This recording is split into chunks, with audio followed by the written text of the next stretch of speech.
ప్రభుత్వ ప్రజా వ్యతిరేక నిర్ణయాలను నిరసిస్తూ వైఎస్ఆర్ కాంగ్రెస్ పార్టీ ఎమ్మెల్యేలు నల్ల దుస్తులతో అసెంబ్లీకి హాజరై నిరసన తెలిపారు.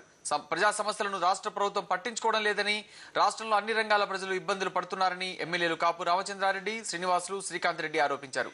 ప్రజా సమస్యలపై కేంద్ర రాష్ట్ర ప్రభుత్వాల తీరు అధ్వాన్నంగా ఉందని, రాష్ట్ర ప్రభుత్వానికి పాలించే అర్హత లేదని వారు మండిపడ్డారు.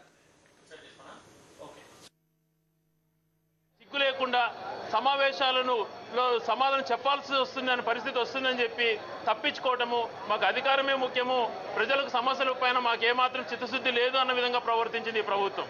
అదేవిధంగా ప్రతిపక్ష పార్టీ కూడా అసలు ఈరోజు విద్యుత్ సమస్యల గురించి చర్చించాలి, లేకపోతే ప్రజలకు సమాధానం ఇవ్వాలి, ఈ విధంగా చేయబోతున్నాం, మేము ఇవ్వనందుకు క్షమాపణ చెప్తున్నాం, భవిష్యత్తులో ఈ విధంగా చేస్తామని చెప్పే స్థితిలో కూడా ప్రభుత్వం లేనందుకు గతంలో వైఎస్ రాజశేఖర రెడ్డి గారు ఎస్సీ ఎస్టీలకు నోడల్ ఏజెన్సీ పెట్టి ఈ రాష్ట్రంలో ఎస్సీ ఎస్టీలను దాదాపు 2 కోట్ల మందిని ఆదుకోవాలనే ఉద్దేశంతో ఆయన ఒక బృహత్తరమైన కార్యక్రమం ఈరోజు పెడితే, కానీ ఈరోజు దానికోసం నోడల్ ఏజెన్సీ పెట్టి దీనికి స్పెషల్గా ఒక బడ్జెట్ పెట్టి ఎస్సీల ద్వారా చేపిస్తామని చెప్పారు ఈ రాష్ట్ర ప్రభుత్వం. కానీ దాన్ని కూడా ఈరోజు చర్చకు రాకుండా చేశారు. ప్రభుత్వం ఈ అసెంబ్లీ సమావేశాలు జరుపుతుండేది 6 నెలల లోపల సమావేశాలు జరగకపోతే రాజ్యాంగ ఉల్లంఘన జరుగుతుంది అనేటువంటి విషయాన్ని దృష్టిలో పెట్టుకొని కేవలం రాజ్యాంగ నిబంధనలను అనుసరించాలనే ఉద్దేశంతో అసెంబ్లీ సమావేశాలు జరుపుతున్నారు. కానీ ప్రజా సమస్యలు చర్చించాలనే ఉద్దేశం ఎంత మాత్రం లేదు.